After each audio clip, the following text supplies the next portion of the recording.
That's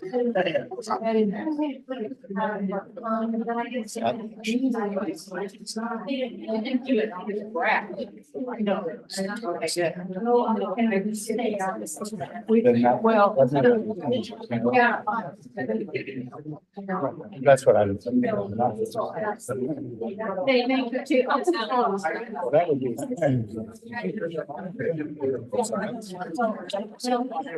Maybe we can.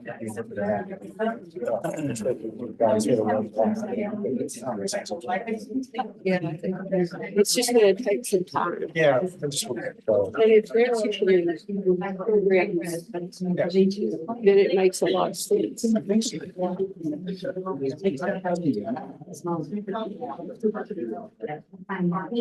Okay, so did you get this from Abby? Oh, he's not, okay. Okay, thanks. Yes. Yes.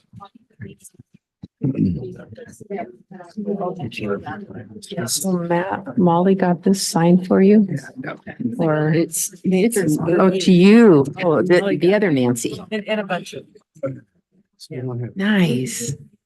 yeah, so I'm passing you. Sitting on my shoulder. Already asked for them. Yeah. Yeah, no, yeah, I will. Did you already read it, Nancy? Mhm. Oh, okay, so it's Sarah's turn? Yeah, thank you. Got a group tonight. Yes, be interesting.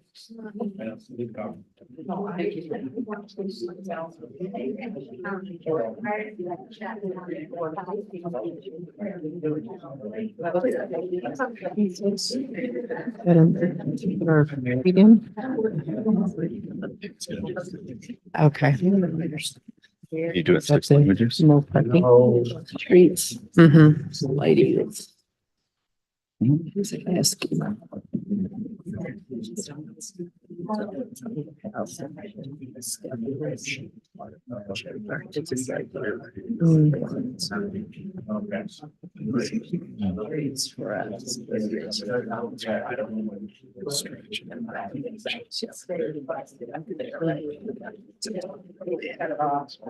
Here we go.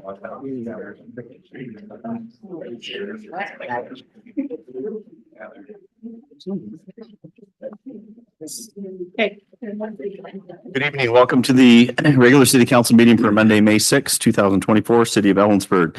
We will begin with the Pledge of Allegiance led by Council Member Miller. Pledge allegiance to the flag of the United States of America, and to the republic for which it stands, One nation, under God, indivisible, with liberty and justice for all. The clerk call the roll. Boshaw. Here. Goodlow. Here. Lilquist. Here. Elliott. Here. Miller. Here. Thompson. And Councilmember Palmer has an excused absence. Page 75 in the packet is item 2A, which is a proclamation. And just again, well, for note, we are not accepting public comment on proclamations. So this is the Asian American, Native Hawaiian, and Pacific Islander Heritage Month. And did we have somebody to read? yes, Robin. Cote.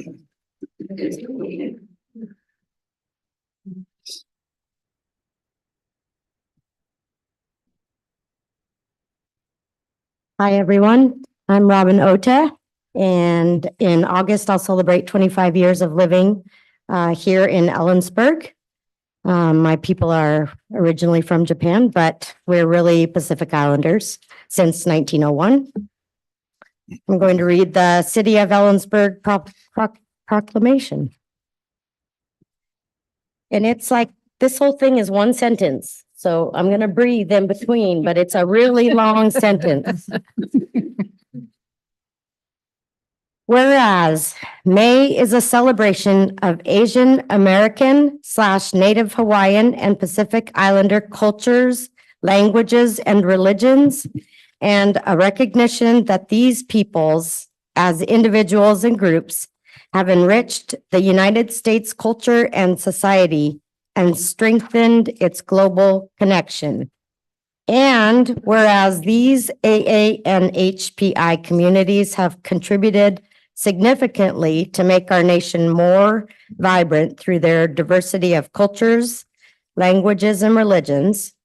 And whereas we acknowledge the AA and HPI communities continue to experience exclusion, racism, discrimination, physical attackers, incarceration, and deportation, and a lack of equity in this country. And whereas the American story as we know it would be impossible without the strength, contributions, and legacies of AA and HPIs who have helped build and unite this country in each successive generation, from laying railroad tracks, tilling fields, and starting businesses, to caring for our loved ones and honorably serving the country in uniform. AA and HPI communities are deeply rooted in the history of the United States. And whereas the city of Ellensburg recognizes and honors many other Asian American, Native Hawaiians, and Pacific Islanders residing herein who contribute each day to the strength and vibrancy of our community. Now, therefore, the City Council of the City of Ellensburg does hereby proclaim May 2024 as Asian American / Native Hawaiian and Pacific Islander Heritage Month in Ellensburg, and encourages all citizens to join in this observance by building bridges of understanding and friendship with our Asian American, Native Hawaiian, and Pacific Islander neighbors. Thank you. Okay, we have no awards or recognitions. We'll move on to approval of the agenda. Mr. Mayor, I move approval of the agenda. Second. Motion and second to approve the agenda as presented. Is there any discussion? Hearing none, all those in favor signify by saying aye. Aye. I too will vote aye. Opposed? That motion passes. Item 5, consent agenda. Motion to approve. Second. We have a motion and second to approve the consent agenda. Is there any discussion? Hearing none, all those in favor signify by saying aye. Aye. I too will vote aye. Opposed? That motion passes. We're on to item 6A, page 141 in the packet. This is consideration of a reappointment of Adriana Delgado to the library board. Thank you, Mayor. The subcommittee of the library board met and recommended that the council reappoint Adriana Delgado to the library board. She is not with us this evening. That's by motion. And then Motion to approve the appointment. Second. we have a motion second for the reappointment of Adriana Delgado to the library board. Any discussion? All those in favor signify by saying aye. Aye. I too will vote aye. Opposed? That motion passes. Do I have my sign up sheet? Okay, yes, please. Okay, we're going to move on to citizen comment on non-agenda items. I'm going to be fairly prescriptive in this process. So each speaker's comments are limited to 3 minutes. Speakers are cautioned not to engage in conduct that disrupts, disturbs, or otherwise impedes the orderly conduct of the council meeting. If my interpretation of that is occurring, I may ask you politely to please suspend your comments. We'll reorganize, and then I will likely get you back on your speaking time. Your time won't be counted up. I won't count on your time. When you're recognized to speak, if attending in the council chambers, approach the microphone. And if attending remotely, raise your virtual hand. We'll acknowledge you, and we'll take in-person speakers first. Obviously, that's not for the non-agenda items. We need you to state your name, whether you live in the city of Ellensburg, Kittitas County, or elsewhere, and then state whether you're representing yourself or others. Comments are only accepted from those persons attending the council meeting. Each person's speaker, okay, that's already did that part. The total time allotted for this agenda items for speakers is 30 minutes and can only be extended by a vote of the city council. Speakers may not identify themselves as candidates for elective office and or make any statements which assist or discuss the campaign of a candidate for elective office or discuss a campaign for or against a ballot proposition, unless we were considering that ballot proposition, then that would be handled in a different part of the meeting. Speakers providing comments on non-agenda items may only address the council on matters which concern the city's business or over which the council has control. When recognized to speak, we did the name, address, Kittitas County, not address, name in Ellensburg, Kittitas County or elsewhere. And then we will ask you also to state the topic upon which you wish to speak. Speakers are cautioned, again, not to engage in conduct that disrupts, disturbs, or otherwise impedes the council meeting. And please note that city council rules provide no action will be taken by the council at a meeting in which a subject is first introduced during the comment period on non-agenda items. We may subsequently decide to put that on an agenda, and we may give some feedback if it's a simple question. Okay, we'll go in the order that people signed up. We have Sherry Kaufman, and the subject is something about parking. Yes. Hello, I'm Sherry Kaufman, and it's my birthday, and I'm 81 years old. So don't sing. But anyway, I'm here to represent where I live in the historic district. My address is 101 West End, where I've lived for 50 some odd years. Anyway, so this is an emotional time for me since it's my birthday, and I'm just brought some treats, which I hope people will join in enjoying.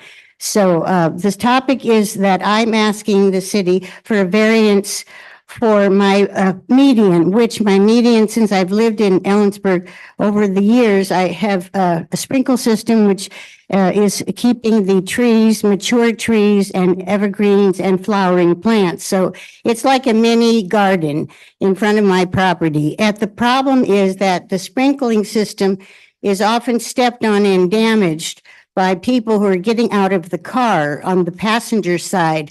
I have rather a large area there, and as it's matured, I've kept it up. And those sprinklers are important to keep the garden going. So anyway, it's expensive to replace the heads as someone damages them. And so you can kind of understand the dilemma that I'm finding. And my family is busy, and my brother just had hip replacement. And so I'm the sole person that has to deal with the median. So the request often in where I have lived is that we've always gone to council for signs. We went for signs for when the kids were little, crossing and putting in the crosswalks, which there were none, and putting in stop signs, which there were none. So the bus came and picked up the children and cars could whiz by. So I went to the council for that, and went to the council, you guys and past members, also for the RPZ, which is now for parking by permit, which is helpful by the city to keep students or people from parking in the neighborhood. If you go to the grocery and you come back and there's no place to park, that you can't bring your groceries in. So that's how we got the RPC, by coming to council to ask for signs. So anyway, now I'm asking for you to help me to keep my little park, my median protected, which actually belongs to the city, because that's what you would call, we call it the, what do you call it? You know, it's yours. It's Right of way. it's right away, whatever. And so I did write to Derek, who is an engineer, and Derek suggested that I put a new system in, which would be lots and lots of money. And you know, it's just not happening. And so the other thing is that he's more interested in the roadbed. The roadbed is, there's plenty of space. My new neighbor has no cars. And so there's plenty of parking place across the street and down the street. Sherry, So my time's up. Well, anyway, thank you. thank you for consideration and understanding that this is coming up in June, but I wanted to introduce myself and tell you my problem. So Thank thank you. you very much. And sincere happy birthday. Angie Lang.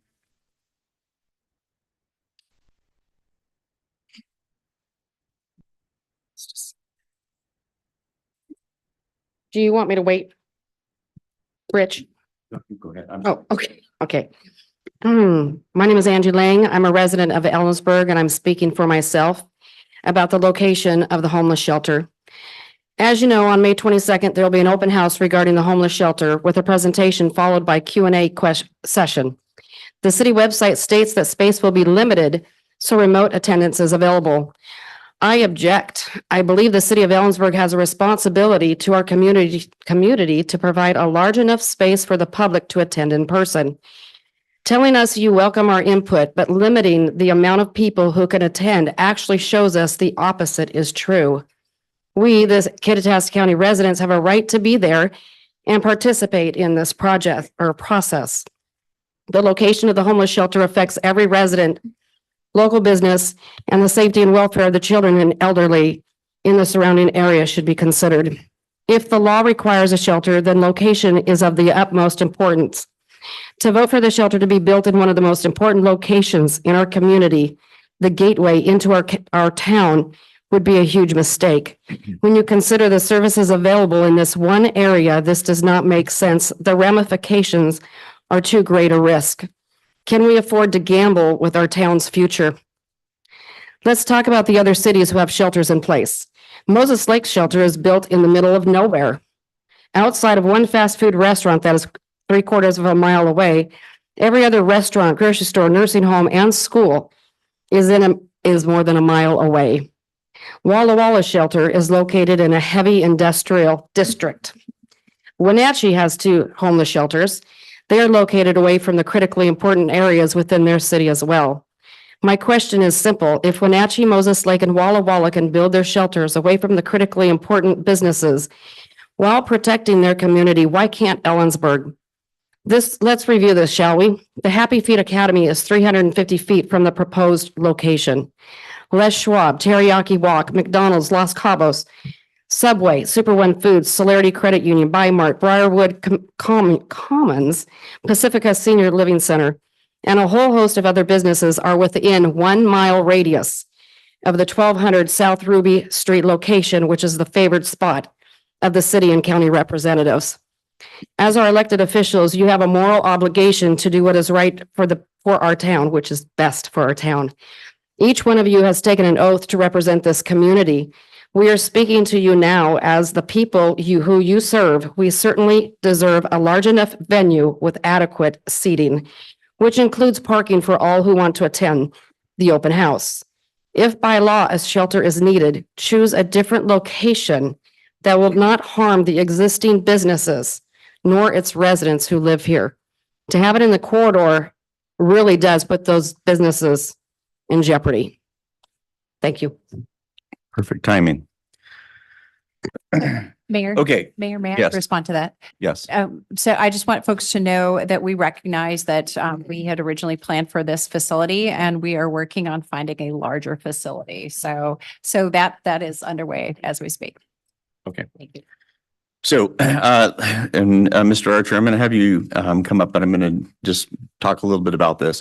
There are a number of speakers who have indicated an interest in talking about a ceasefire. So I'm going to allow you to speak individually, but you have to make this have something to do with city business. And if you don't, I'll stop you. Okay. So, Mr. Archer.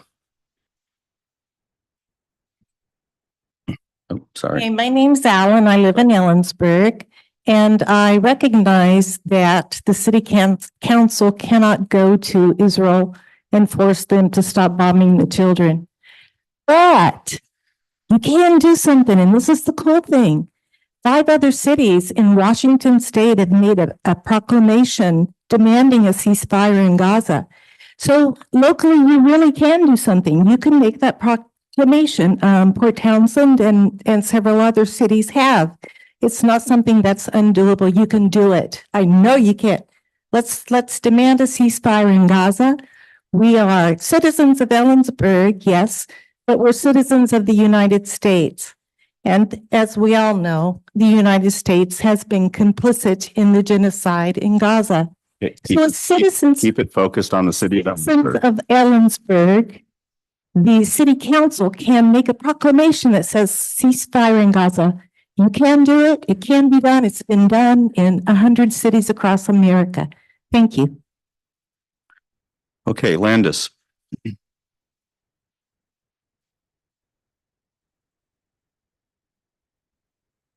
Hi, y'all. I'm Landis. My friends called me Rivka. I live here in Ellensburg and I'm a member of the Party for Socialism and Liberation. I want to address what happened at the last meeting. The city council chose to do some pretty good things, which was proclaim Arab American History Month to honor the lives and experiences of Arabs in this country. Y'all sought out Arab Americans to make that proclamation to represent as examples of those lives and experiences.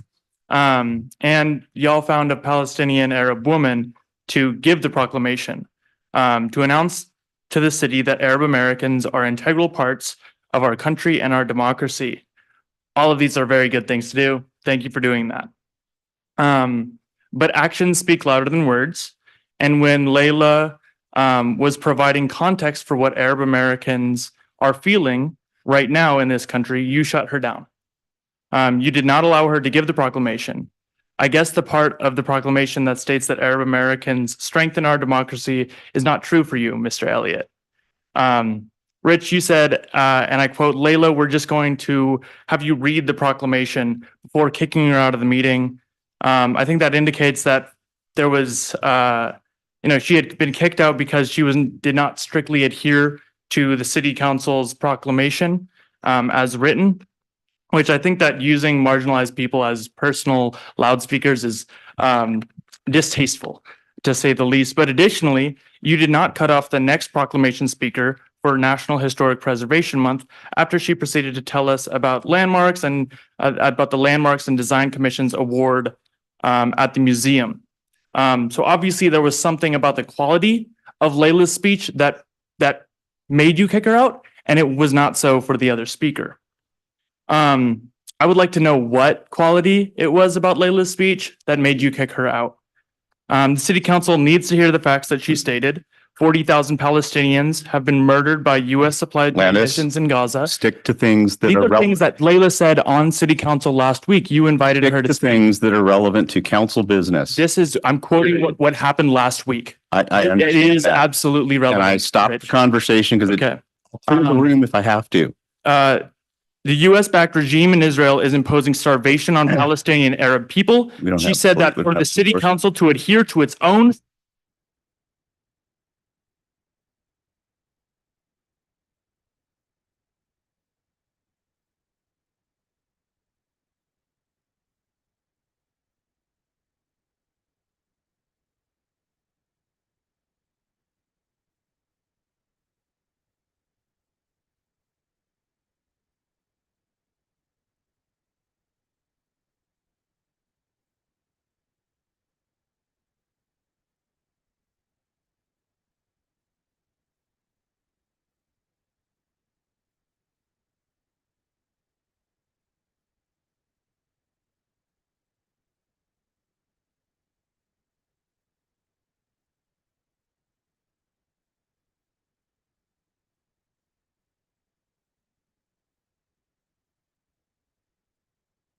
here as a paramedic, meaning I have dedicated my life to helping those who cannot help themselves, right? And up until 2 weeks ago, I thought that was a thing we had in common.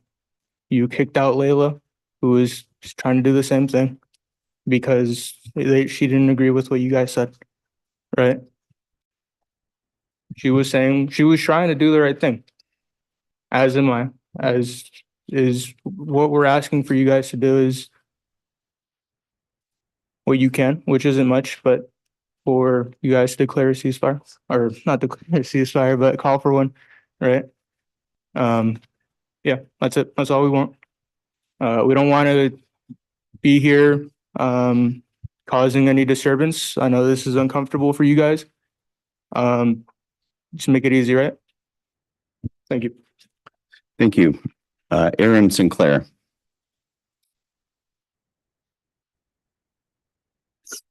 Yeah, my name is Erin Sinclair, City of Ellensburg, and I'm here on behalf of myself.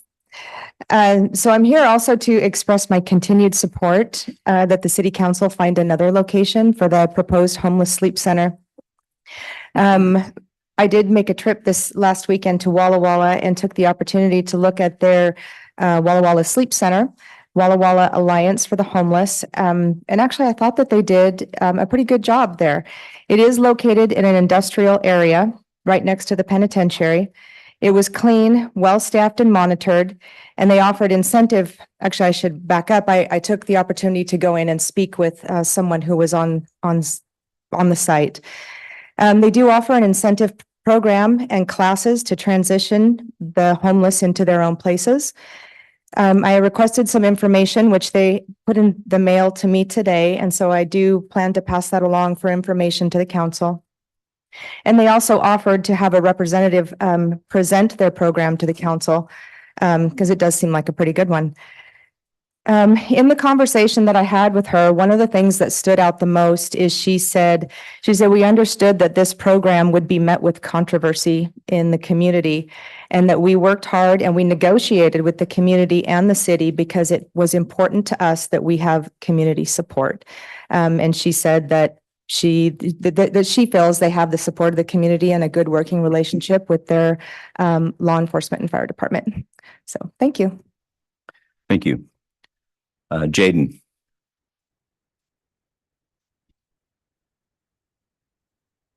Hello, I'm Jaden Thacker. I am a student over at Central. And I live here. Just gonna make mine short. I'm also here to just talk about a ceasefire resolution. I think that we can be a city and a people that I think call for a resolution and that want to uphold and I guess our principles. Yeah, and I just think that it would be really good for the city to call for a ceasefire. I know that it's a divisive thing. I don't think that it should be. And I just think that as a city, I think we have a duty to be people that fight oppression. That's it. Thank you. Mr. Jones. Ceasefire now.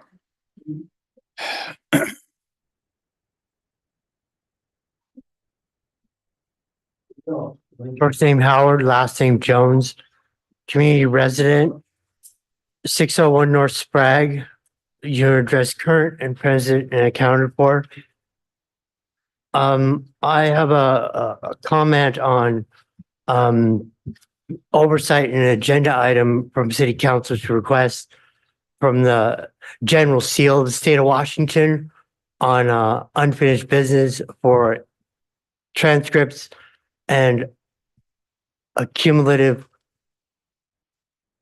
grading positions and acquisitions of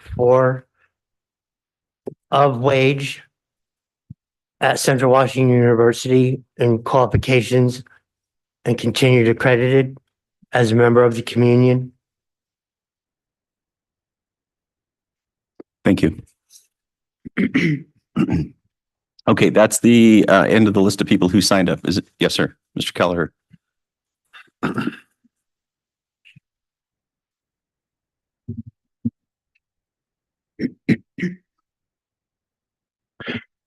Thank you, Mr. Mayor. Matt Kelleher. I live in the county. I'm here to speak on Craig Avenue. I sent the city council a map and some suggestions. We're starting to clean up on Craig Avenue after the water pressure project. And what I'm suggesting is that the visual look and public safety on Craig Avenue could be improved by removing the railroad ties and cable and placing curb stops at each parking location. This will allow a pedestrian walkway in the blue area the map, the photo I provided with you, if the public chooses to get out of the middle of the street. And also for safety purposes, I would recommend removing the green bush that's at the first turn to improve vision at that turn. You did remove the railroad ties further down Craig Avenue in the cable. Seems to be working out well. The curb stops can be installed so the relative position of a stopped car is exactly the same as it is now. All you're doing is removing, the railroad ties, kind of a tacky look. When I was younger, they had the railroad ties, a different type of railroad ties, and there's railroad ties in between them, so you could run along there and see how far you made it. I haven't tried the cable walk, but I think it would really improve your sight lines and clean up that area. Thank you very much. Thank you. Is there anybody else in the audience? Okay, thank you. We'll move on to item 8A, page 145. This is a public hearing to consider annexation of 10 parcels and the second reading of ordinance 4941, which could approve the annexation. And I think I have a script.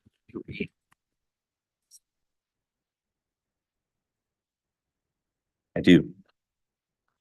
Purpose of this legislative hearing is for the city council to consider second reading and adoption of ordinance 4941, which would approve the annexation number P23130 filed by the owners of 10 parcels identified in ordinance 4941 located in the city's urban growth area.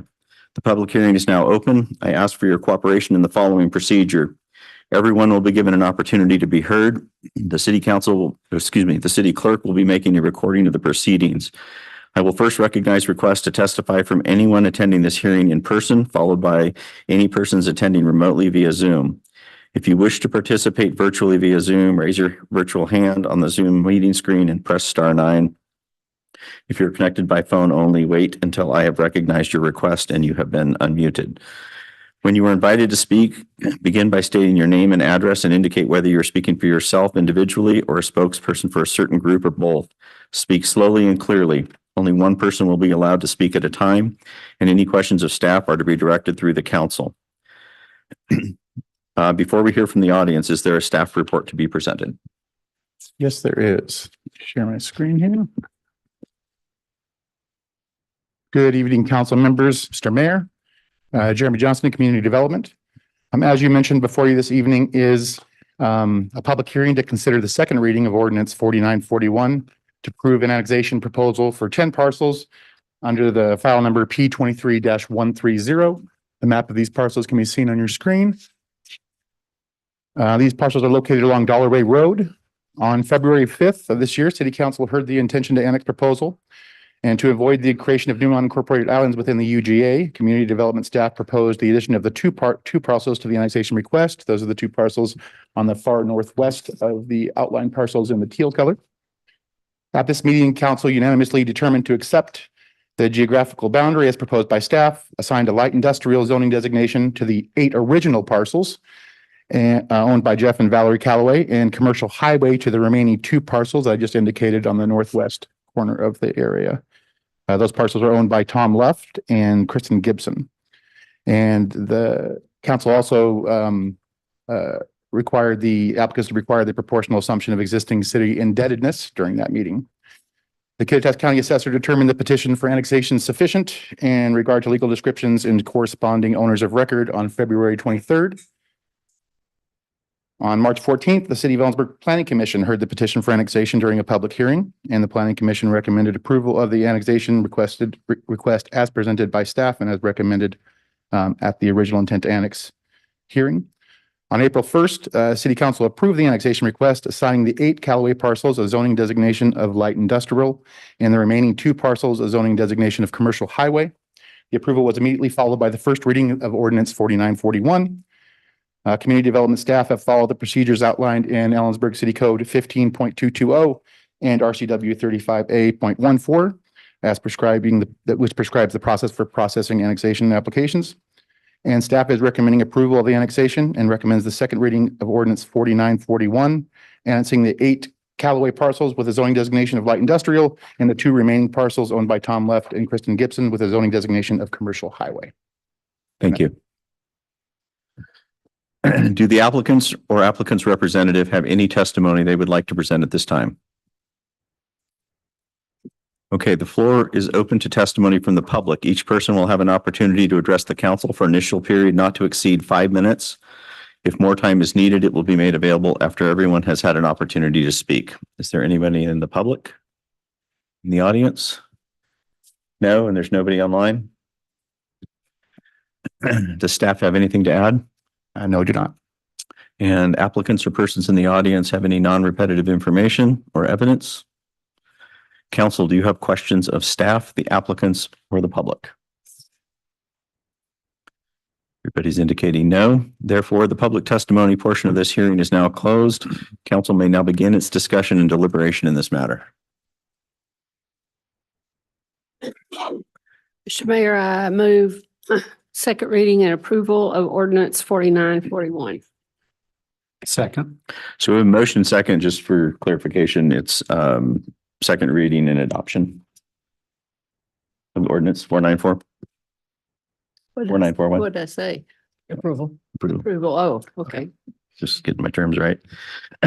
So we have a motion second for second reading and adoption of ordinance 4941 as presented, page 145 to 181 in our packets. Is there any discussion? Hearing none, will the clerk call the roll? Beauchamp, Yes. Elliott, Yes. Goodloe, Yes. Lowquist, Yes. Miller. Aye. Thompson. Yes. An ordinance of the City Council of the City of Ellensburg, Washington, annexing 8 parcels as listed in the ordinance to the City of Ellensburg, Washington, assigning commercial highway zoning classification to the parcels 919333 and 639333 and light industrial zoning to the remaining parcels, providing for the proportional assumption of existing city indebtedness and fixing a time when the same shall be effective. Thank you. Item 9A, page 182. This is consideration of first reading of ordinance 4942.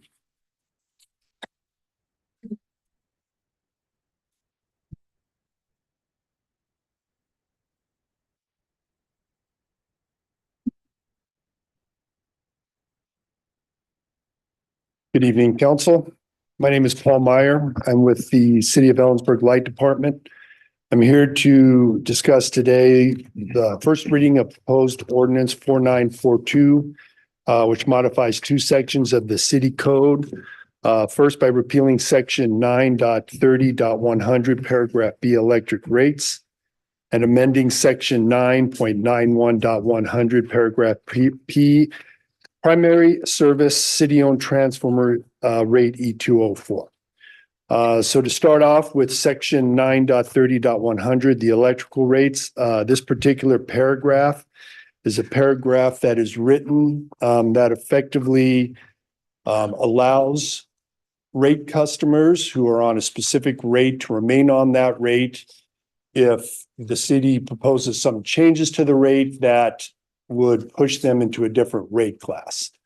If that change in rate class changes their bills by more than 10%, they're allowed to stay on their original rate. This is a problem with the city when it comes to our ability to create rates, do rate crafting, make changes in requirements to rates, and enforce those rates. If we ever have to change the rate structure that requires people to change rates, this section allows them to stay in that rate depending on the amount that it affects their bills, and it ties our hands. Some specific concerns of this is we have some large customers that are coming in asking for services. Some of these services are staged or phased services where the initial phase would put them in a specific rate class, but they have proposed additions or different phases to these projects which could push them into our negotiated rate class. So this paragraph could prevent that. Also, if we're making changes to the rate in the future, where we are making significant changes to our rate, it could significantly limit our ability to change customers' rate classes. So our proposal is to eliminate this paragraph completely. No other utilities in the city have a similar paragraph in their code. So this is something that is specific to the electrical utility. So before I go on into the second section of this amendment or this ordinance, does anybody have any questions? Nope. Okay. So the second section is regarding 9.91.100P primary services, city-owned transformers. This is another rate code that is a very unique rate code to the city. It is a non-standard utility rate code. It's not standard for the industry. Currently, we have one customer that's on this rate class. And since it being non-standard, it's not really of any benefit the way the rate is structured. It requires that a primary metered customer that the city would own and maintain the electrical utility transformers. Typically for a primary metered customer, the transformers are owned by the customer and maintained and operated by the customer. So seeing as we only have one rate or one customer on this rate code, we wish to change this rates to make it a legacy rate class that is available only to current existing customers that are under that rate code, and make it unavailable to any future or existing customers that aren't currently under that code. Any questions? Council? No questions. Okay, this is an opportunity for public comment. If there's anybody in the audience who wishes to provide the council with comments or feedback on this issue. Anyone online? Okay.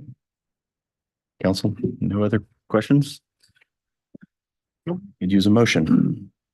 I'll make a motion, Mr. Mayor. First reading, move first reading of ordinance 4942, repealing Ellensburg City Code, section 9.30 electric rates, and amending code not section 9.91 primary service city-owned transformer E204. Second. We have a motion and a second for first reading of ordinance 4942, which is about electrical stuff. That's what I said. Any discussion? Hearing none, all those in favor signify by saying aye. Aye. I too will vote aye. Opposed? That motion passes. An ordinance of the City Council of the City of Ellensburg, Washington relating to utilities, repealing section 9.30.100B electric rates and amending section 9.91.100P primary service city-owned transformer E204 of the Ellensburg City Code. Thank you. Move ahead to item 9B, which is page 204 in the packet. This is resolution 2024-10, which would accept bequests from an estate of Alan and Nancy Jarenka. Thank you, Mr. Mayor. Terry Weiner, City Attorney. Pages are up. Okay, yeah, I'll correct it. My bad. It's okay. Page 215. Thank you. You do have before you a resolution to approve the acceptance of two bequests from the estate of Nancy Allen. She was formerly known as Nancy Jarenka. And I didn't know her. I'm sure some of you may have. She was a professor at CWU, is my understanding. She passed away last year and left a will that included donations to several city organizations, nonprofits, as well as nationally, was quite generous. We were fortunate enough to be the recipient of two of those bequests.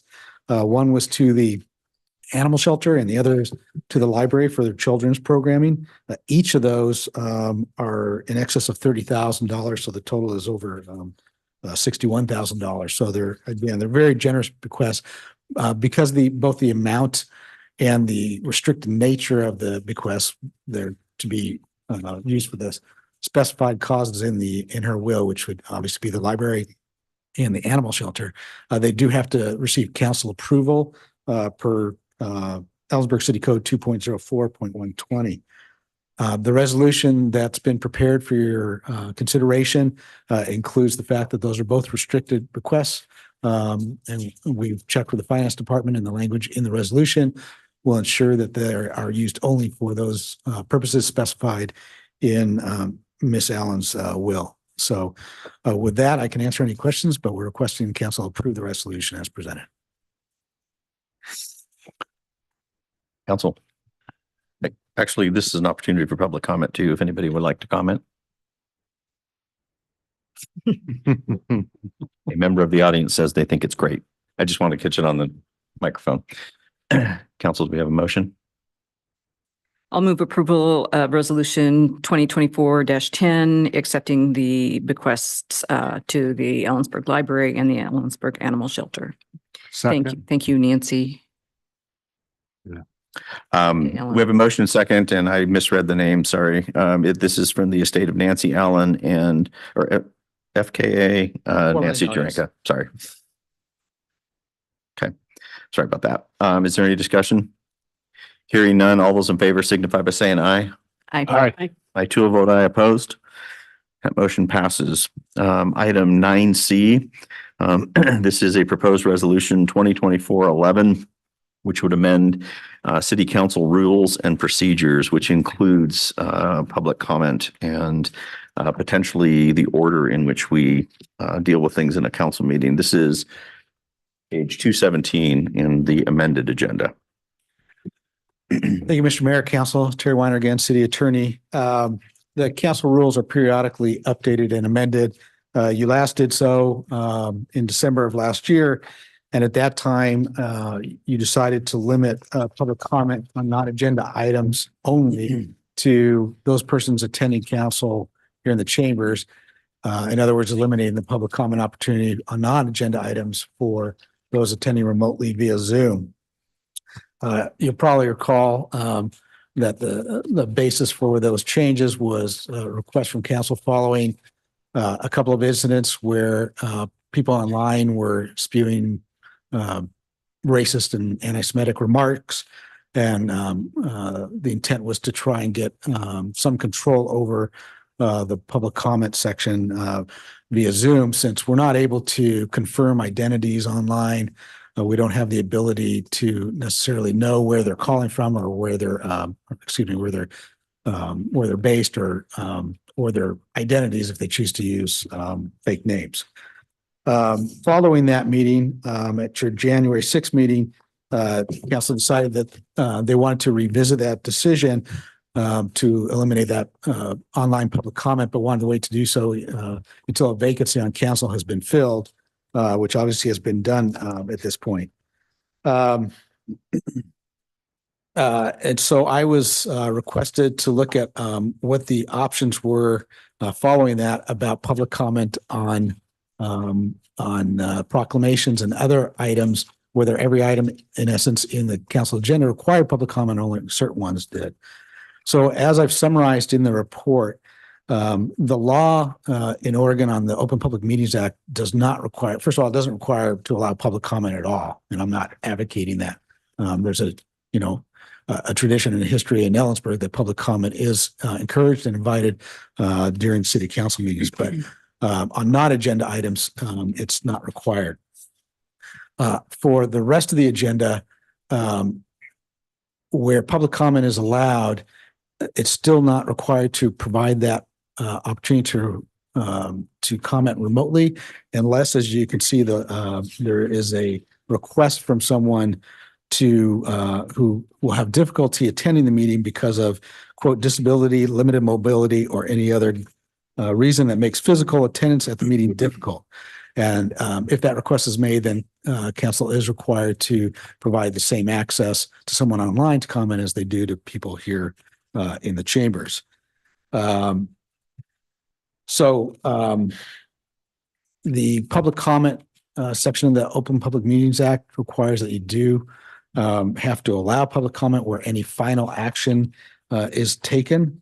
And final action, as you can see, is defined to be action that's taken by council on as a collective, positive, or negative decision or by an actual vote of the majority of the members when sitting during the meeting.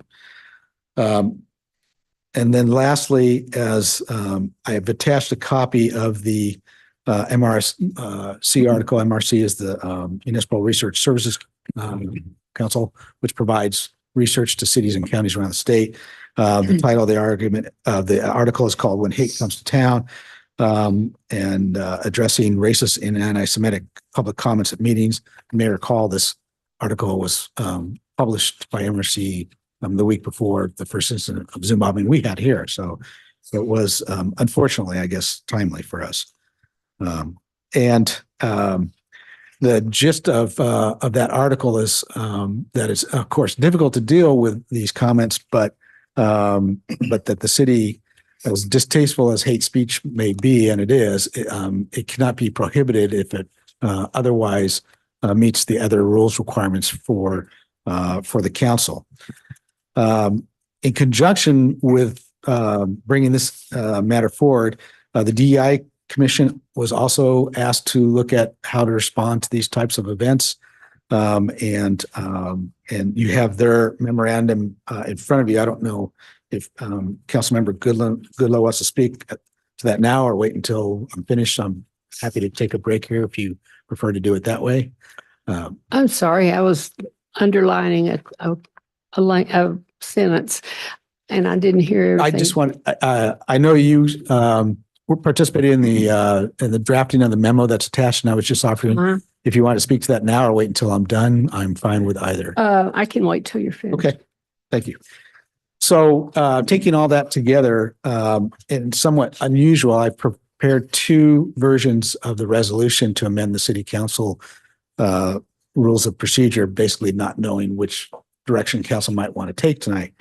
The first version appears at page 229 of your packet, and it includes really just one section being amended, specifying that that council need only provide an opportunity for public comment on those matters which are required in essence under the OPMA. So the added language would give council the flexibility through the mayor to allow public comment on those issues where final action is being taken, but otherwise public comment would not need to be afforded. And those would be things like proclamations or merely ceremonial communications that aren't requiring any vote or action or approval by council. And if that's the case, as we do now, we'll continue to state which items allow for public comment and which items do not. And then just by way of housekeeping, there was a small typographic error in the sentence in section 9.1, which has been corrected. So that's version one of the council rule proposed changes. Version two is a little more in depth, and it does include the recommendation from the DEI Commission, which is to reinstate the public comment via Zoom on non-agenda items.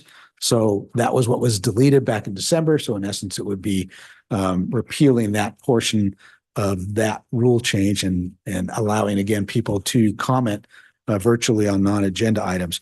And then as staff discussed this, if that's council's inclination, we are requesting also that that the persons that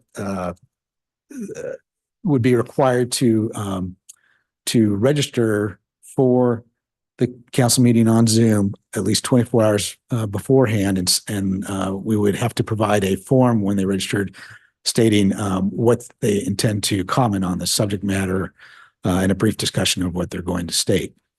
That's in the last section of the agenda report at the bottom of page 219. So we would have to include that as if council's inclined to do so with the registration process, that would have to be added as an amendment to version 2 of the resolution. I'm sorry, I got mixed up. That's in the resolution. The third part was to move public comment in the order of which it's presented in the council agenda. So right now, as you know, it's It appears in section 7, so it's right after communications. And staff was suggesting that it could be moved to thank you to 4.11. So right towards the end of the agenda packet. So that is another action. That is the one that would have to be added by amendment. I misspoke before. The 24 hours already proposed in version 2 of the resolution.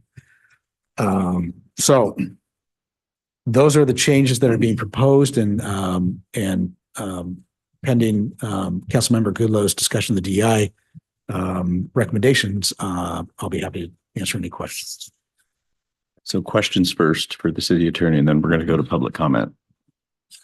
We're gonna, Oh, did you want to explain the?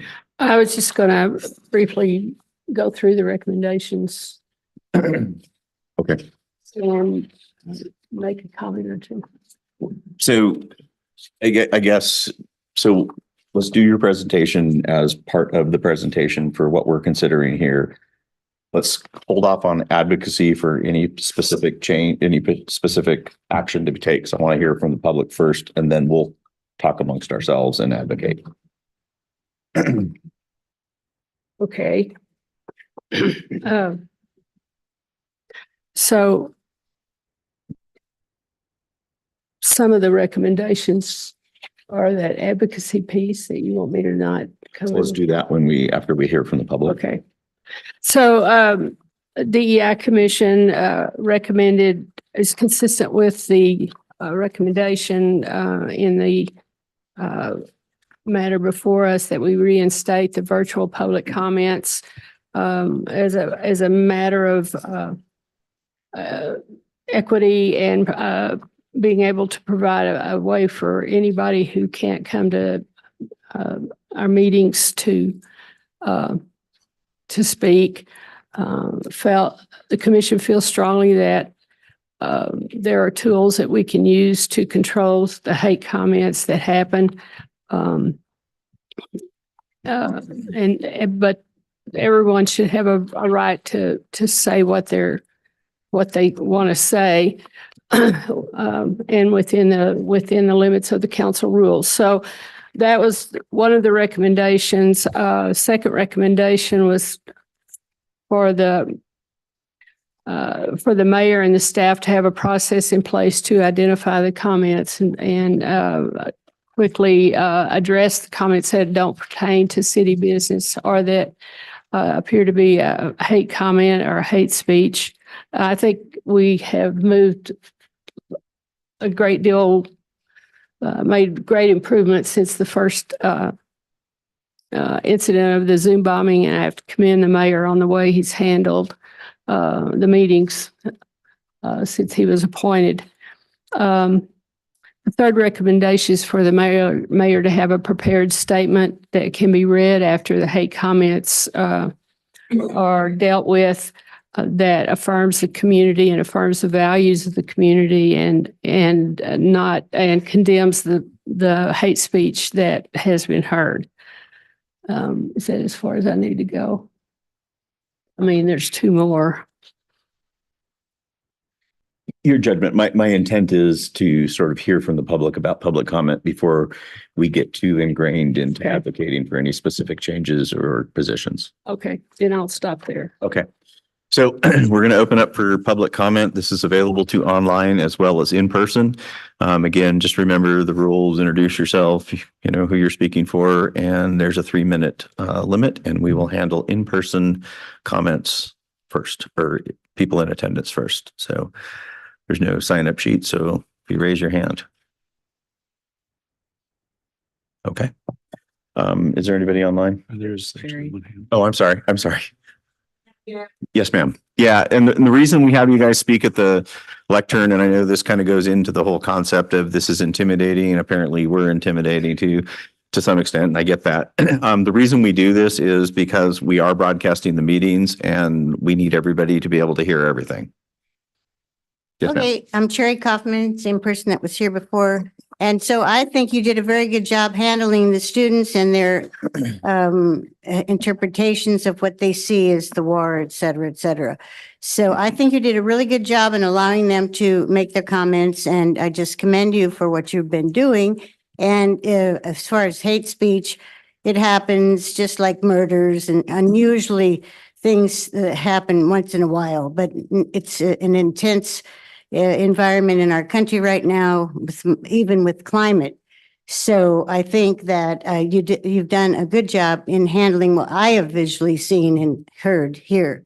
So I just commend you on what you were doing and hope you continue to allow people to talk, but cut them off at the point of our values that, you know, they go beyond a decorum for the council. It's respect for the city, which they are trying to say, respect the country, respect people. And so you have to start small in meetings like this. So thank you.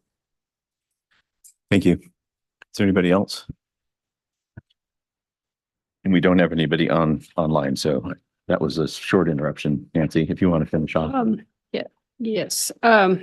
I might say that these three and the things that are reflected in the resolutions that we're looking at tonight are consistent with what's happening across the state in many cities.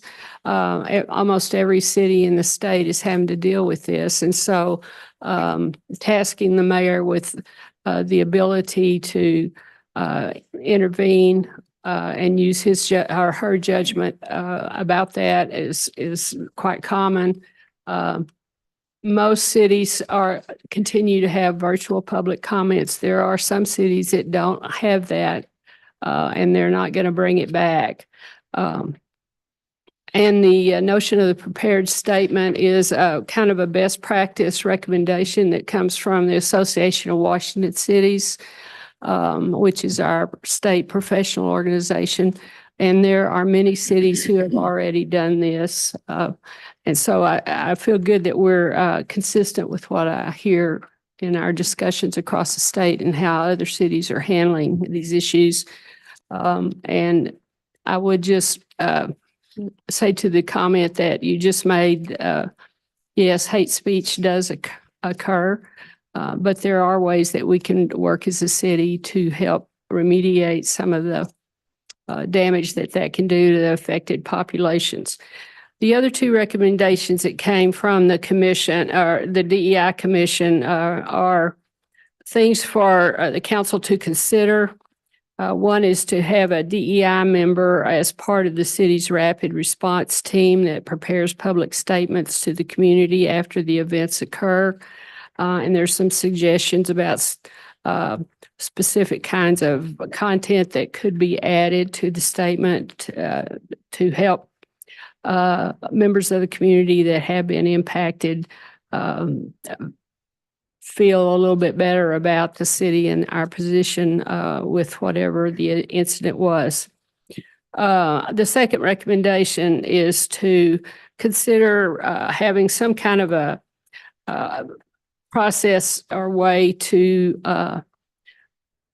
convene small groups of city residents who might be impacted by these statements, to give an opportunity for community members who would like to support members of these communities who are being attacked to be able to do that, and to encourage more of a sense of community in the way we deal with these problems here in Ellensburg. So those are just a couple of recommendations we can think about. Thank you. I have a bunch of comments. Go for it. No, go for it.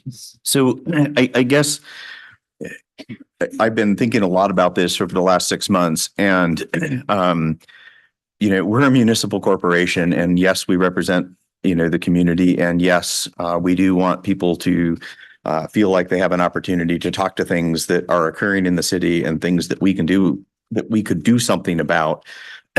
We have refrained as a council to this point, and obviously it takes 4 votes to change that, but from, you know, taking, you know, what might be seen as controversial stands, or even, you know, really getting involved in international events. largely because it detracts from our ability to focus on the things that you actually elected us to do.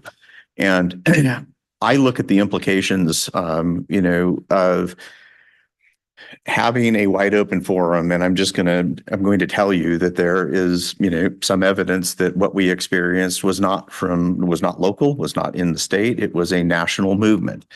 And the easier that we make it for those things to occur, and to an extent, the press coverage that they get or the reaction that we have inside, this chamber or out in the community, sort of serves the mission that they're trying to accomplish. And I think that some of the things that I've heard, and I fit into some of those groups, and I don't fit into some of those groups that have been maligned or talked about in very strong terms, but they still bother me.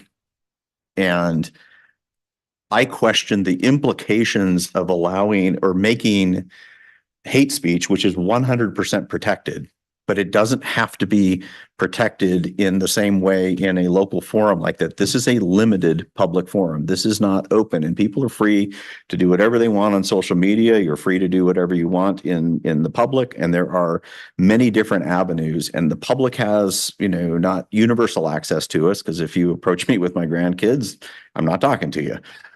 But pretty much you have universal access to the 7 of us. And similarly, you have access to the staff and through the staff to participate in the process and to get us information. And everything that you give us is a matter of public record. We do read it. We do see it. We answer phone calls.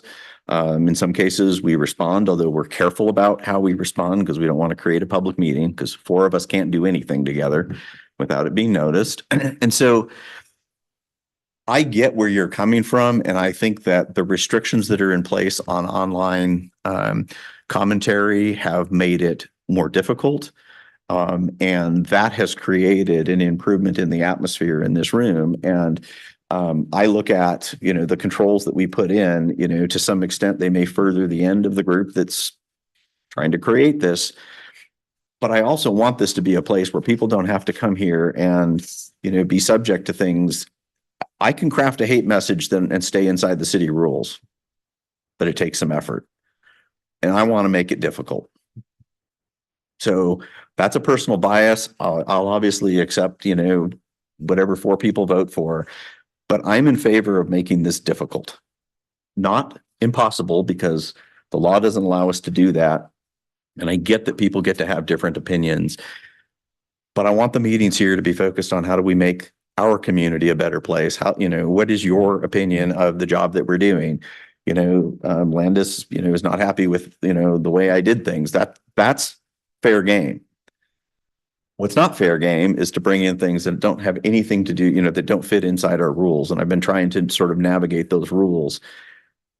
I would be against, the one provision of opening up the electronic input, even if is a 24-hour rule, but I can live with it. I can sleep at night. My suggestion of maybe putting the public comment at the back end of the meeting, it says you in the audience have some investment, and somebody who's sitting in Northern California and coming up with hate rhetoric and wants to send those messages to us, I'm going to make them listen to 2 hours of our meeting before they get to do it. And if that discourages them, in my opinion, we win. If you want to talk about RPZ parking or something like that, or they have to listen to it. So again, I like the fact that we are where we are, and that we've come a little ways and we've insulated ourselves from it. I'm leery about taking away some of that insulation, because the things that get said in this room affect people, and it may affect their willingness to come to the next meeting and offer input, or what they're willing to say, or how they're willing to say it. And that in and of itself is detrimental to free speech. Oh, okay. Thank you. Yeah. Well, I'll just say to start, I was the council member one of the council members that voted for the current rule that was approved in December. And by council rule, for us to reconsider that, someone who voted for the measure needed to raise the question at the next council meeting, which is what I did in January. And I don't disagree at all with what the mayor just said and described. And I also agree with what's also been said, that we have taken, I think, great steps in improving how we handle public comment, whether it's online potentially or in person, as we saw tonight. I think the key to me is sort of hearkening back to best practices.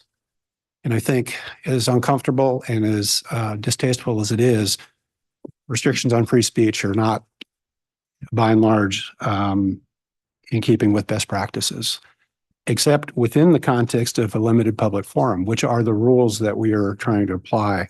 I think we've all observed in real time that we've gotten better at identifying when someone crosses the line.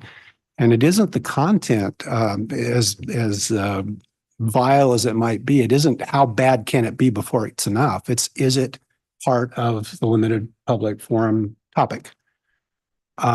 We had people in our meeting who were escorted out last meeting who were, by different opinions, spouting anti-Semitic slogans. They were escorted out not because of what they said, they were escorted out because they weren't following the rules of the council.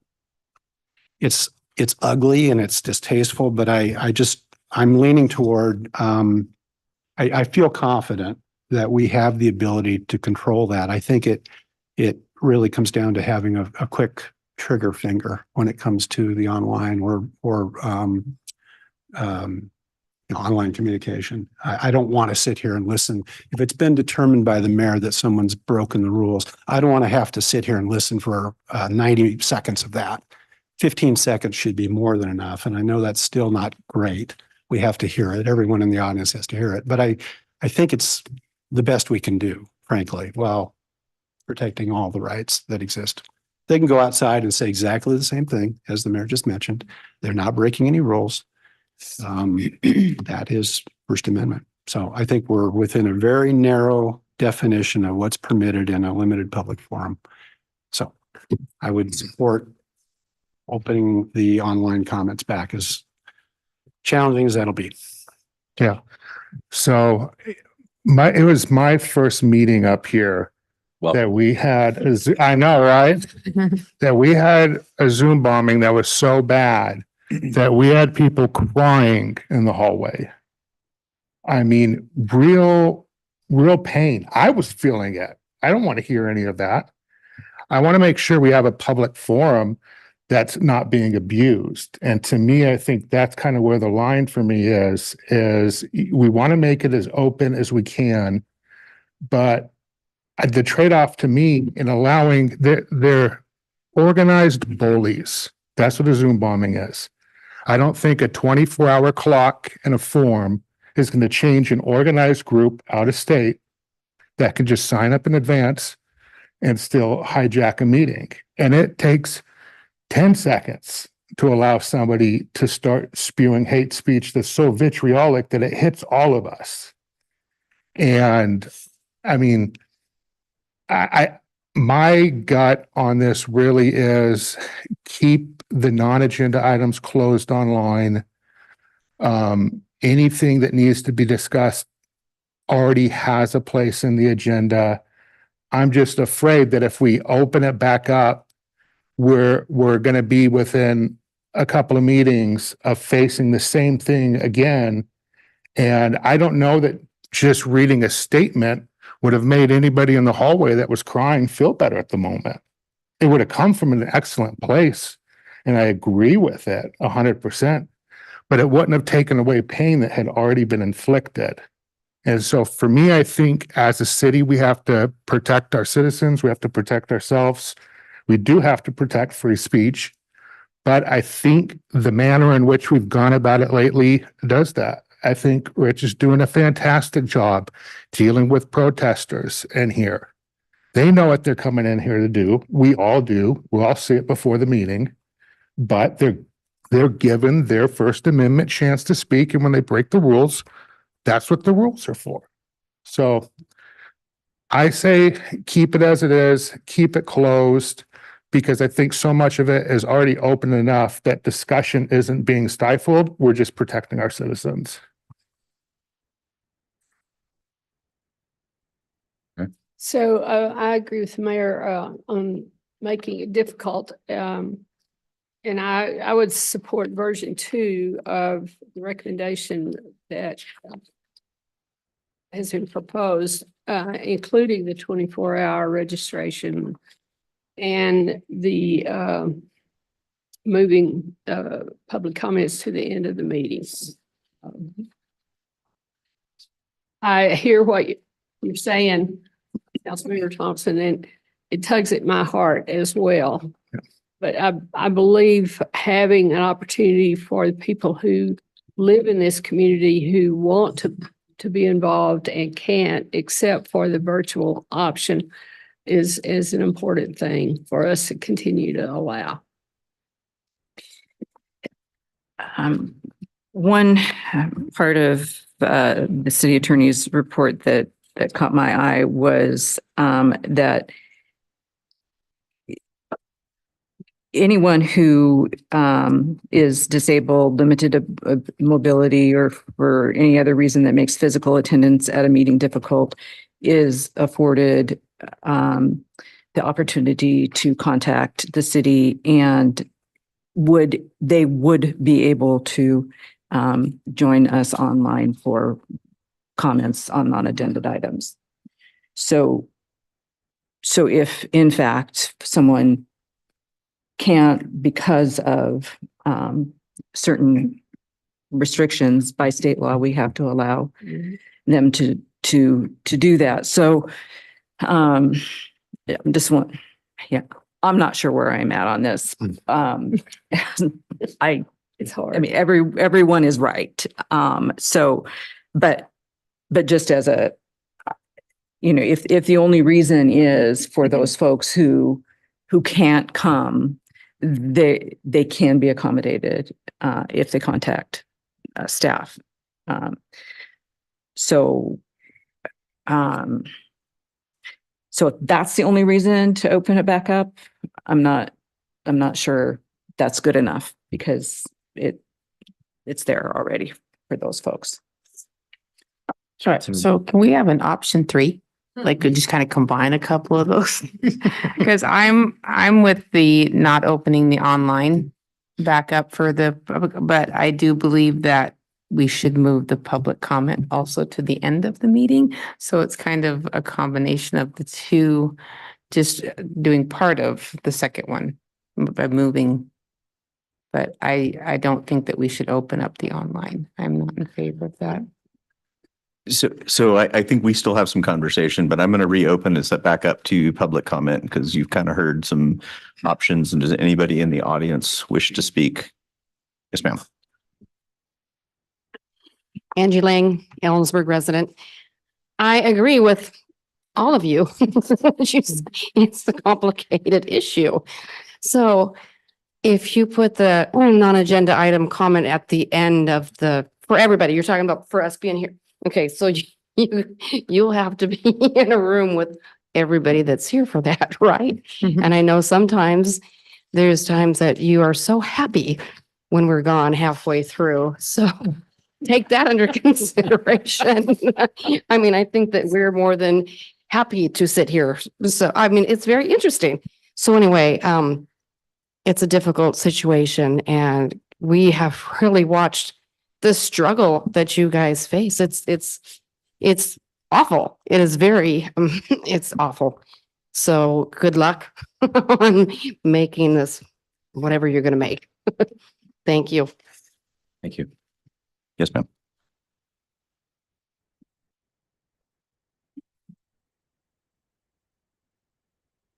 Jennifer Pattison, live in Kittitas County. So in all the meetings that I have attended, I think one time when somebody's actually zoomed in, they have had information that was pertinent to your conversations. But 3 times I've heard crazy people that don't live from around here. So I would encourage you to look at how many times, I mean, during COVID, obviously, that was a totally different time when this was a 100% a necessity just to get business done. But in your recent meetings, have you had a ton of information or conversation that was valuable to you? or the community. Thank you. It's just, I think when we considered this whenever we changed it, you did a count and it was a handful over 2 years. Yeah, it was less than 5%. I think it was 3% maybe of the total number of comments. Okay, council, back to us. I think we had one more. Oh, I'm sorry, ma'am, sorry. Thank you. I too agree with what you have is very complicated. My question is how, if we do put it back out to the public, I mean, we all sit here and listen to some of those people and we knew they weren't from around here. And so my question is, if we're not able to track those calls coming in, then how do we know who is or who isn't from here? And I know that's a difficult situation too. So unless we can figure a way that we can track them and know that we can get back to that, but it's hard with cell phones and all these other things that are out there for people to weave through and ignore the rules. But that would be my concern, is how are we going to control that?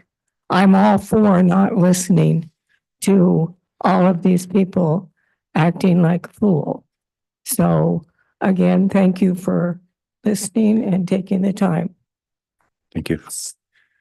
Can I make just a real quick comment? We've kind of heard two approaches here.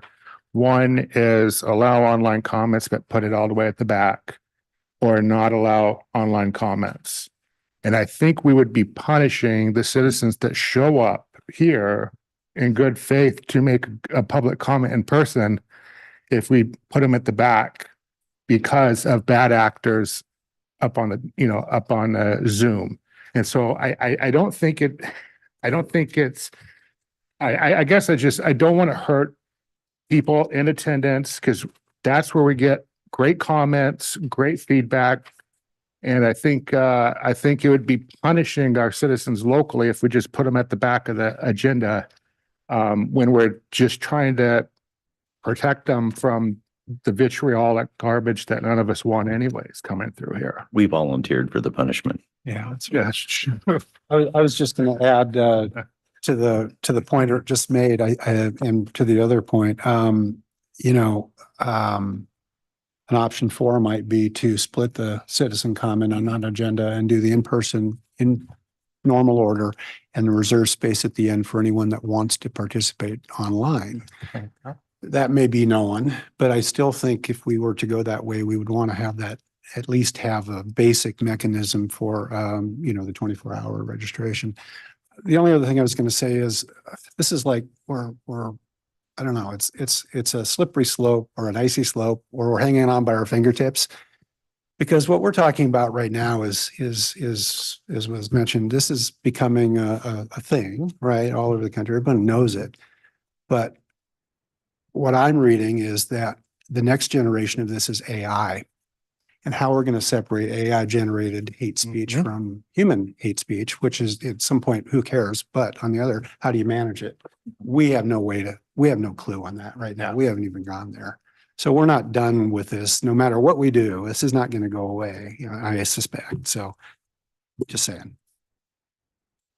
Just one more, I think we have to ask what these outside actors' goals are, or anyone who comes to, even if, there was one in person who was doing the same thing. And I did read an article that said that Northern California folks were paying people to come in person and, buying them hotel rooms and paying for their travel so that they could stand there and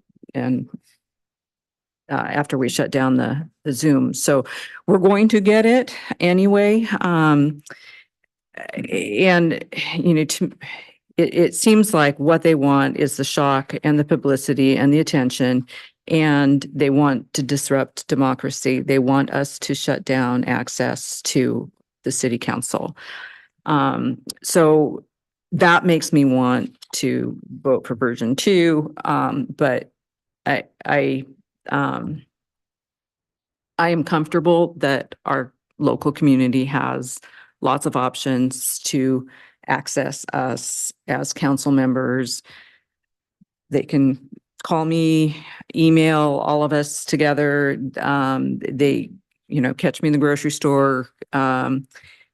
It's or come to a public meeting. So and given that we only have a handful of local people actually wanting to comment on non-agenda items, I'm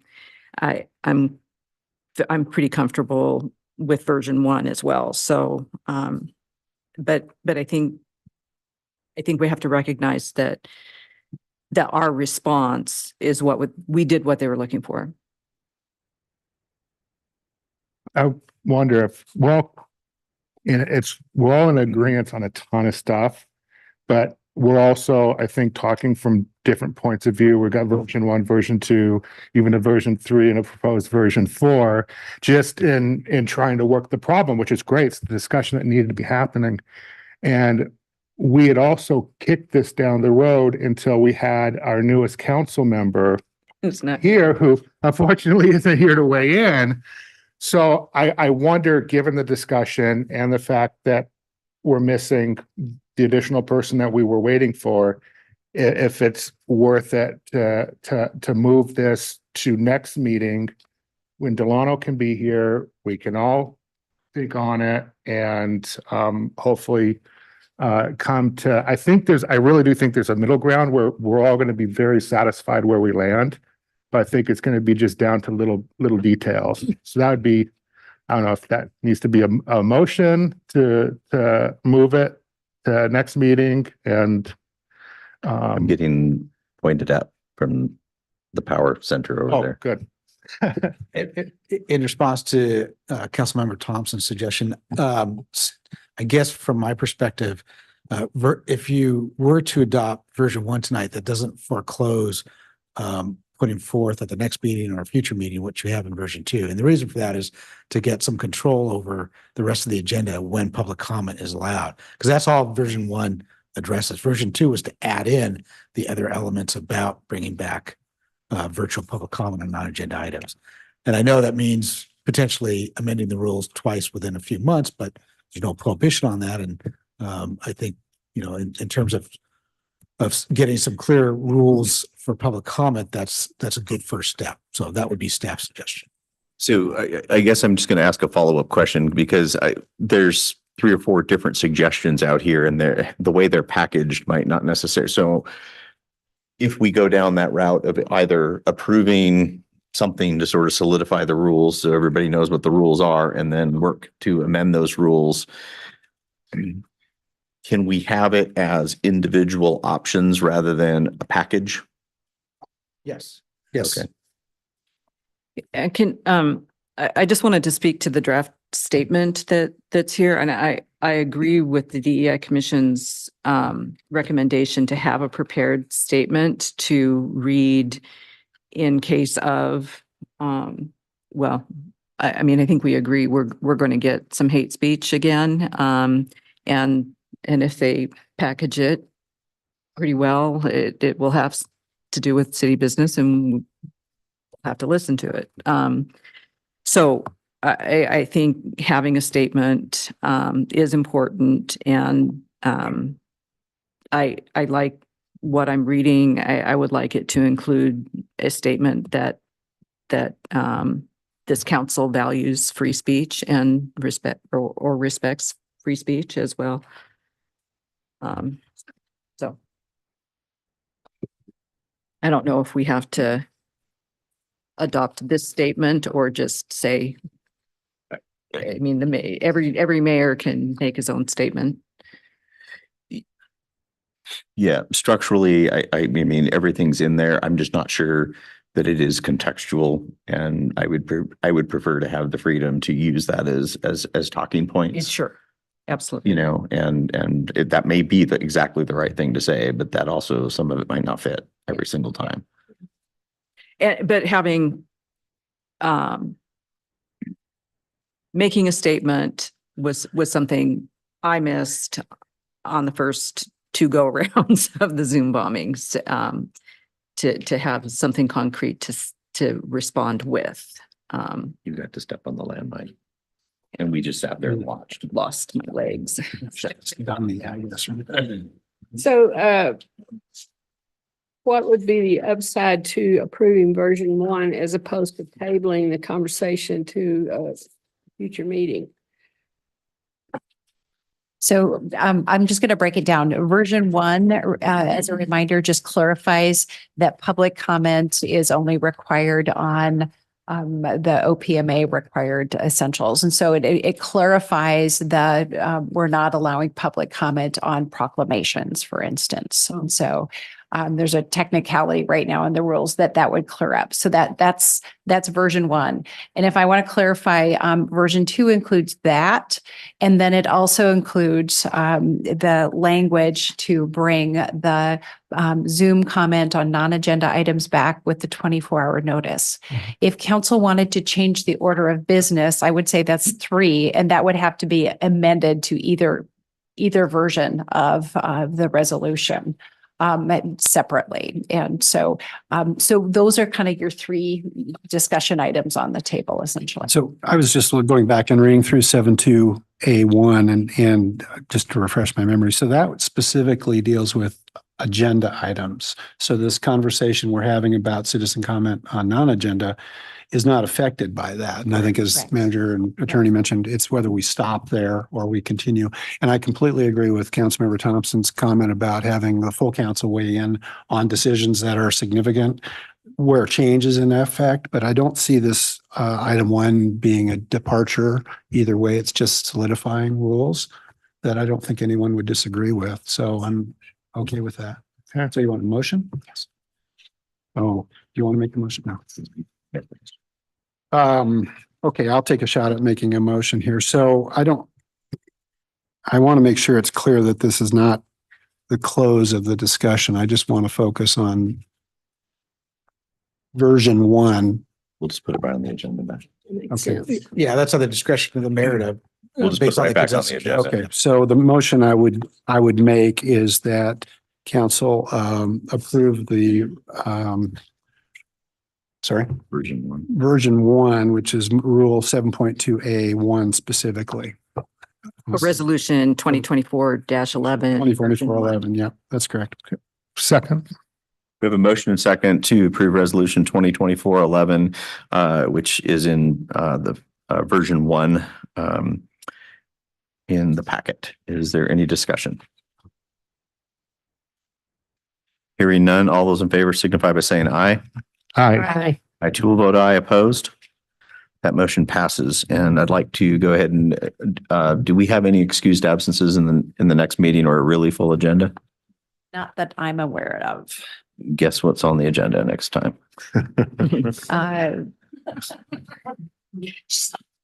Can we put it on the agenda? Oh, absolutely. Okay. Yes. May absolutely. 20th I agenda. Think about, guess what's on the agenda? No, absolutely. You were really trying to guess, weren't you? You're way smarter than that. Okay, we have no unfinished or new business, so we move on to item 12A, which is the manager's report. Excellent. All right. Good evening, council. And I just so appreciate the great dialogue amongst council. So Heidi Barron, Cernaway City Manager. I have a very long manager's report, which I will not go through. As was mentioned earlier, we have delayed the conversation about the sleep center location from this meeting. And created an open house as we're starting to look at and get communications from folks. We do want to make sure we have a facility large enough. So we are looking to relocate that. It's scheduled for the 22nd, the evening of May 22nd. And then you also do have a June 13th joint city, Ellensburg City Council and Board of County Commissioner meeting to discuss the sleep center. And we're confirming, we're trying to get that at the event center, but that is not confirmed yet. So more details on that. But that's the rough schedule just to help folks understand what this is and the need for it and a little bit about the location options. You have a lot of other information in there. A few things I need from you today. Please take a look at this. Again, Bike Month, lots of events going on. We have a couple surveys going on. Just a reminder, we are doing, it's essentially your council training. I couldn't get the speaker for your retreat. And so he's showing up this week for a lunchtime meeting, 12 is Wednesday. We hope you all can be here.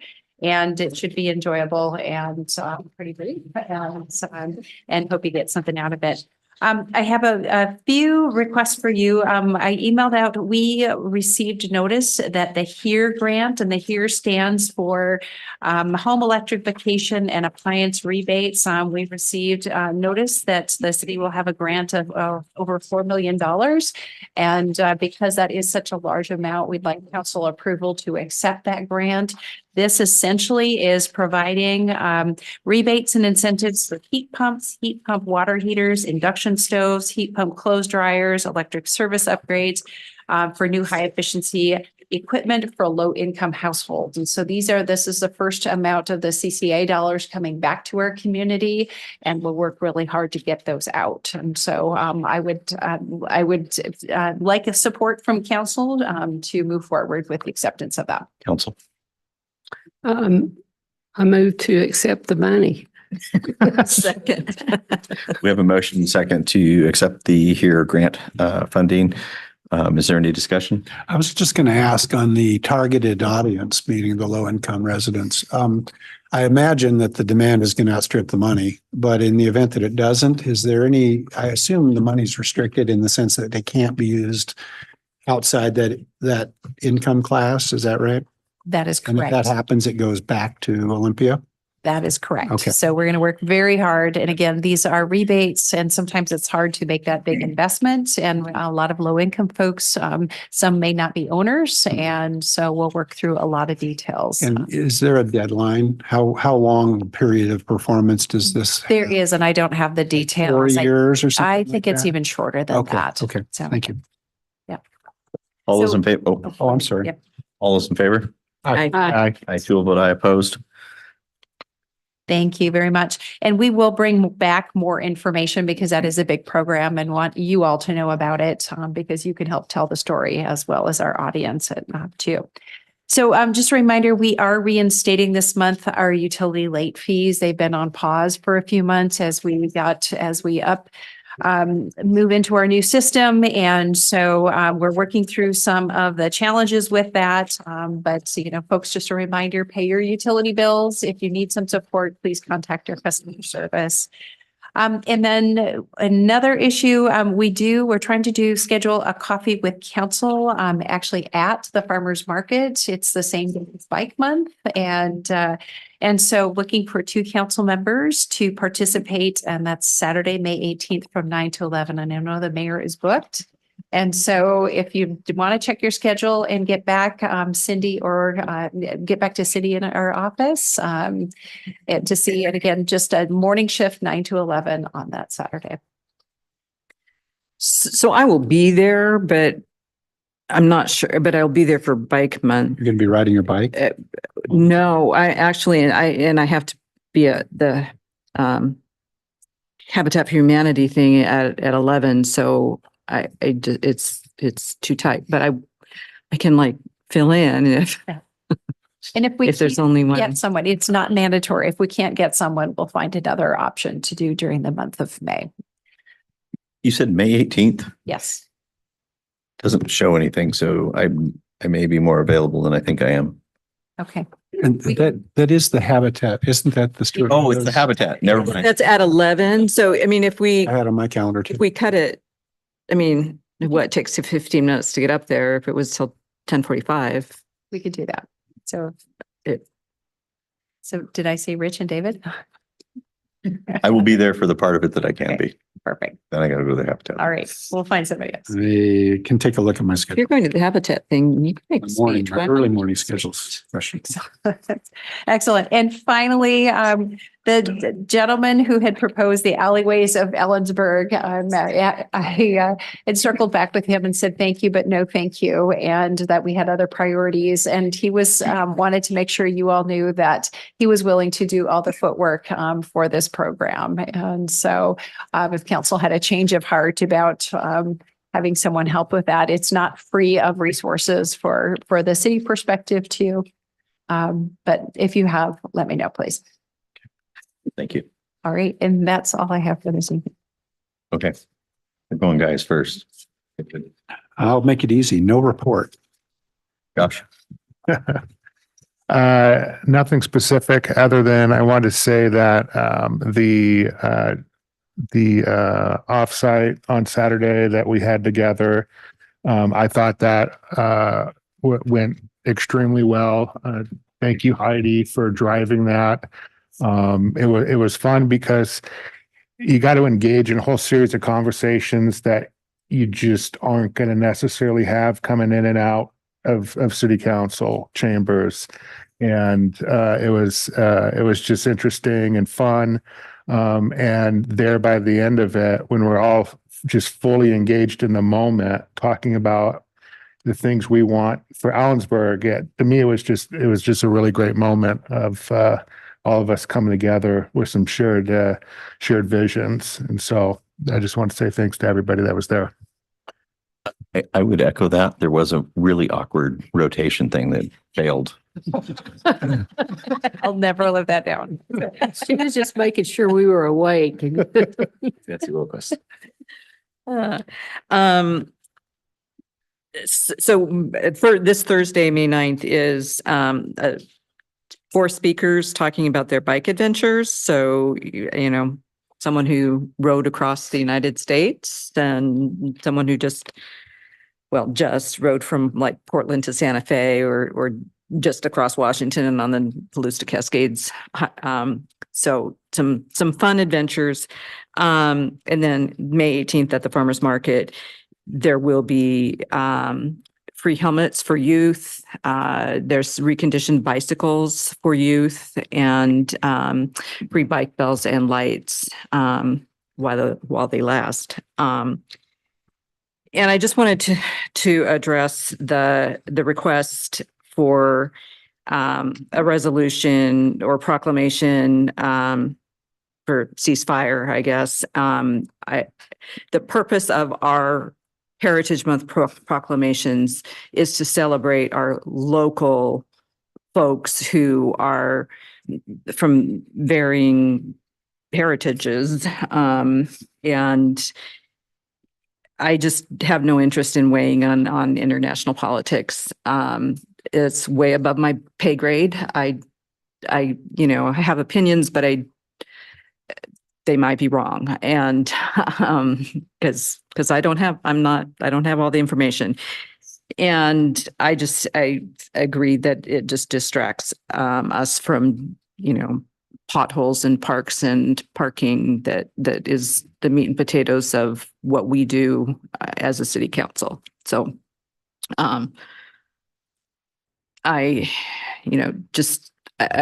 think we need to send that message clearly that we are not going to do what is being requested for anyone who has wants this council to weigh in on national or international politics. I know other councils do, and their proclamations have absolutely no effect on the war in Israel and Gaza. So, I don't pretend that us weighing in on that would have any effect either.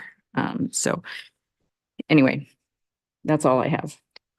Okay, I'll make mine short. I have been busy with, involved in a couple of AWC committees, and we've been meeting with the COG and the Ad Hoc Sleep Center. I think my big emphasis tonight is that we are working in conjunction with the EDA to planning a Juneteenth celebration. It's really going to be a nice celebration this year. It'll be held on June 19th. That's a Wednesday evening. It's in conjunction with an EDA's night market. There will be a short program. And there are a lot of really cool things being planned with, in cooperation with CW and the Historic Museum, to highlight the really incredible history of the Black community in Ellensburg. So I think it's going to be a really cool event. We're very excited about it. So I hope you'll put that on your calendars. It's probably going to start somewhere around 5:30. But that time has not been set yet. And we're really looking forward to hearing what the mayor has to say about it too. The other announcement, I wanted to make sure that you all knew about it. The annual AWC annual conference is June 18th through the 21st or 22nd. And they have a new program this year offering scholarships to council members who are attending for the very first time. And that information is available if you look at AWC Annual Conference 2024 and go to that page. There's a link there to information about those scholarships. It's going to be a really unusual conference because we're going to celebrate Pride and Juneteenth in 4 days. You know, so we've got some really cool things planned. Good. There's always good information there. So if you are available and need some financial help with that, I would encourage you to check it out. The city also has some funds that can be used. So just a little word of encouragement there. All right. Well, this is my big week of meetings, so I don't have anything to report on those, but just socially, I went on the Possibilities Tour hosted by the Ellensburg Downtown Association and our Economics Development. And it was fantastic. So they featured 3 major properties downtown, and I'm looking forward to what those might bring to enhance our downtown area. And then we had our first farmers market on Saturday, and even with the downpour, it was a huge success. It was fun to see everybody back out and about and being a part of that. So that's all I have today. So an ask, June 24th, the Washington Recreation and Conservation people are coming to visit parks, and that I do have a conflict to go somewhere really fun, Washington, DC again. I'll see you there. I'm going to be there too. So whoever's on the Parks Commission, could somebody represent the council at that meeting? It's at 9:00 on the 24th. What day of the week is that? The 24th, I probably believe that's a Monday. Monday. And if you could contact Brad, case. Okay. That'd be awesome. And then so the DOT project that's going on the Vantage Bridge has received a lot of press combined with the construction that is ongoing. I think we're in year 4 of 10 for the Easton to Snoqualmie Pass area for I-90. And the implications for public safety are real, but we can work through most of them. The reason I'm bringing this up here is that, again, there will be construction and very limited bridge traffic, 8 a.m. Monday through 3 o'clock every Friday for every week. There's a couple holidays they're going to try to avoid. They're not going to avoid concert weekends, or they're not going to avoid concert events that bleed into the work weeks. So the work is going to move forward, and this is a 3 to 5 year project. So plan around it and just understand. And the plan is that if we have something significant from a public safety perspective, i.e. large motor vehicle accident and or a fire on the freeway, they're going to shut everything down, including the Vantage Highway, immediately. They have gates and they have a plan to allow for emergency access and for people to get out. So anticipate a 12-hour delay when that happens. So, yeah, Wenatchee's looking really good, and Quincy. So anyway, it's just the bridge is in a condition where they cannot wait and they have to fix it, and it's a mess. And so from a safety perspective, they have to do this work. That's all I got. So we have a meeting on the 8th, special meeting, and then we have a meeting scheduled for the 20th. Yep. Thank you.